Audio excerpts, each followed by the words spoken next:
Buying wine for a wine snob can be downright anxiety-inducing. You don't know what you're looking at really, you don't want to spend a fortune, and you want to make sure you're going to give them something they're actually going to drink. So I picked out 10 bottles under 50 bucks that are sure to impress even your snobbiest friends. I think the title and the thumbnail for this video pretty much explain what we're doing here, but I picked out 10 bottles of wine that are under 50 bucks so that you don't have to stress when you're buying a gift for your wine snob friends this year. I gave myself 3 rules for this video. The bottles have to impress, they have to be under 50 bucks, and each one of the bottles has to be something that I would be more than happy to get as a gift. If you clicked on this video and you're watching, hit the like button and subscribe, maybe even diddle the bell a little bit, because we're trying to bring more wines at great prices to more people all around the country.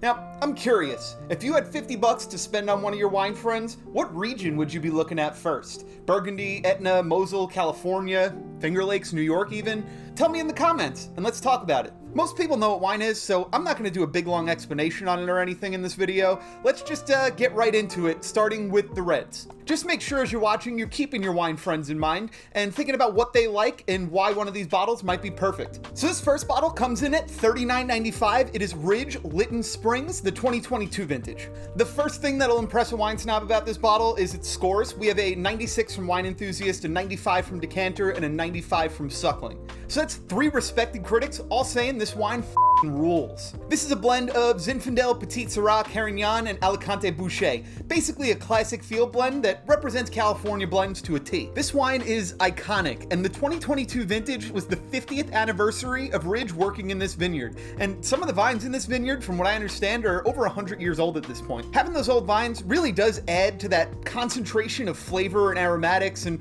bring this stuff to the next level. This is a full-bodied wine that has dark fruit notes with some spice accents. Really tasty stuff, and Ridge is really good about creating elegant wines that still have some power behind them. For the next bottle, we're going to be looking at a Rioja from Spain. So this is going to be predominantly Tempranillo. The bottle is Remelluri Rioja Reserva, the 2016 vintage. And this vintage was ranked number 40 on Wine Spectator's Top 100 this year. As far as scores, this bottle got great scores as well. Wine Advocate and Wine Spectator both gave it 93 points. This is a pretty legendary producer. They have some high altitude vineyards with really low yields that really adds to the concentration and character of their wines. This stuff is organically farmed and unfiltered, and it has a much more mountain Rioja kind of vibe than your average supermarket vanilla bomb. This is classic Rioja Reserva. It's medium plus bodied, it has firm but polished tannins, and some really fresh acidity. This has a lot of black and red fruit, it has a nice background of licorice and spice, and the oak comes off more as cedar than vanilla. So for 35 bucks, this will scratch the itch for any of your wine snob friends that like old world wines. This next bottle comes from one of my favorite producers in the southern Rhône.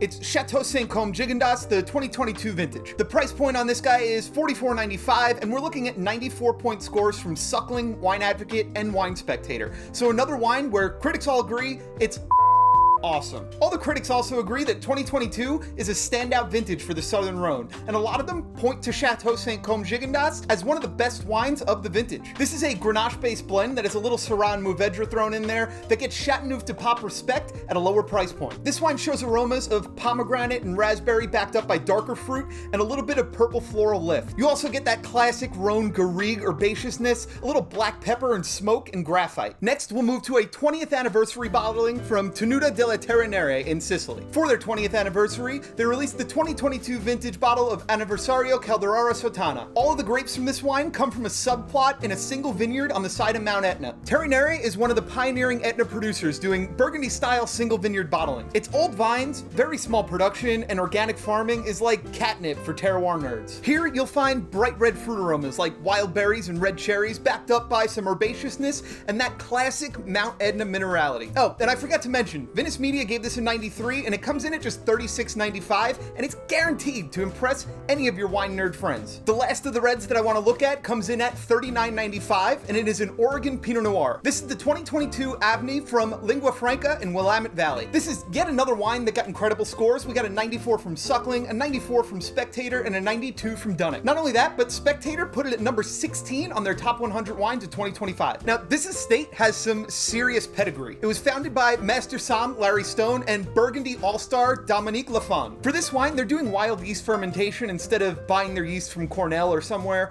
and that means the grapes are pretty much doing all the talking in this bottle. This is medium-bodied, silky and bright, super easy to drink without losing the complexity. You're getting a lot of wild red fruit, wild raspberry, red cherry, backed up by a little bit of black cherry as well, and then some orange rind, some floral notes, and some herbaceousness. There is some oak used in production, but it comes across really gentle and sits in the background. This wine is a perfect example of world-class Oregon Pinot Noir. Moving into some whites, the first one we're going to take a look at is Roagna Langhe Bianco, the 2023 vintage, which comes in at $29.95. That's a killer price for this wine, and it is pretty nerdy. So Roagna is a legendary old-school Barbaresco and Barolo producer up in Piedmont. This wine is mostly Chardonnay, I think somewhere around 90%, and the unique bit is the 10% of direct press Nebbiolo that they're putting in this white wine. I don't remember exactly how long, but I do know they're doing long-term lees aging in big neutral oak barrels. This stuff is medium-bodied with really fun texture and bright acidity. Flavor profile-wise, this kind of drinks a lot like a white Burgundy.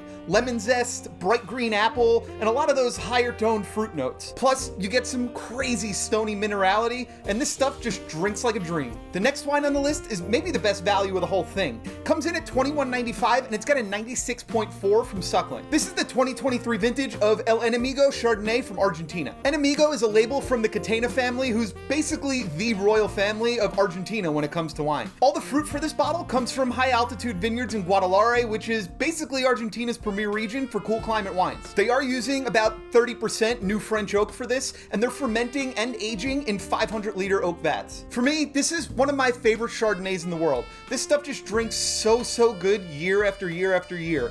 That new oak doesn't come across as that gooey butter that you get with a lot of other Chardonnays at this price point. Comes across much more of like a nuttiness and smokiness and spice. Fruit-wise, we're looking at lemon, apple, and then stone fruit like apricot and peach, backed up by a little bit of honey and then that subtle oak influence. And at this price point, with how gosh darn diggity good this stuff is, I really don't see the reason that you wouldn't buy it, even if just for yourself. Next wine on my list is a dry Riesling from Mosel with a name that I'm absolutely gonna butcher. Carl Lowen's Maximin Klosterle Riesling Carl Lowen Detzimer Maximin Klosterle Riesling Erste Lager Traken. Carl Lowen Detzimer Maximin Klosterle Riesling Erste Lager Traken 2021. It comes in at $25.95 and it got a 93-point score from Suckling. This is a really traditional and texture-driven Mosel Riesling. All the grapes in this wine come from an Erste Lager vineyard, basically premier cru for the Germans, and it's super steep with blue slate soils. It's a dry wine that's medium-bodied and has crazy sharp acidity.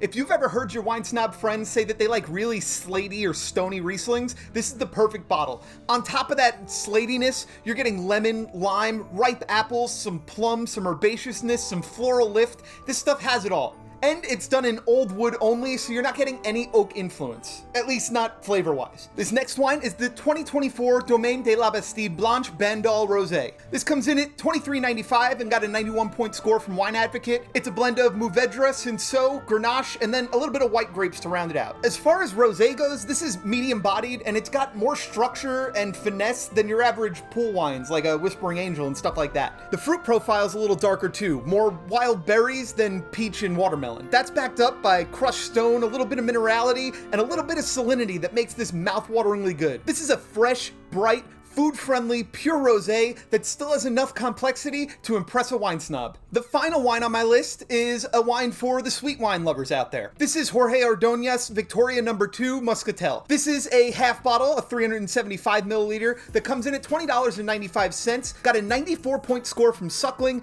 94 points from Dunnick, and 93 points from Vinous Media. All the grapes from this come from dry farm vineyards that were planted as early as 1902 on crazy steep slopes. This is a late harvest wine, which means they're letting the grapes get way riper than they normally would, to the point where they're partially dried out. Then they send people into the vineyards on these crazy steep slopes to pick every grape by hand. All the decisions made when making this wine are calculated to make sure that they're giving you the absolute best dessert wine they can year after year after year. It is sweet and lush as a dessert wine should be, but not cloyingly so. As far as tasting notes, you're looking at honey, candied stone fruit, lemon, lime, passion fruit, orange blossom, ginger, and just so much much more going on in that glass. When it comes to this bottle, don't think Moscato. This is a completely different class of wine, and any wine snob that likes to drink something sweet will definitely appreciate this. So hopefully that list of 10 wines gives you some good ideas for what to get the wine snob in your life this year, and if it doesn't, just ask me for some more ideas below. I got tons of them. As usual, everything's going to be linked down in the description, and we have way more than just that on our website, so head over to empirewine.com and check out all the options. That's all I got for you right now. Come back next week, we'll look at some sparkling wines from New Year's Eve. Adios!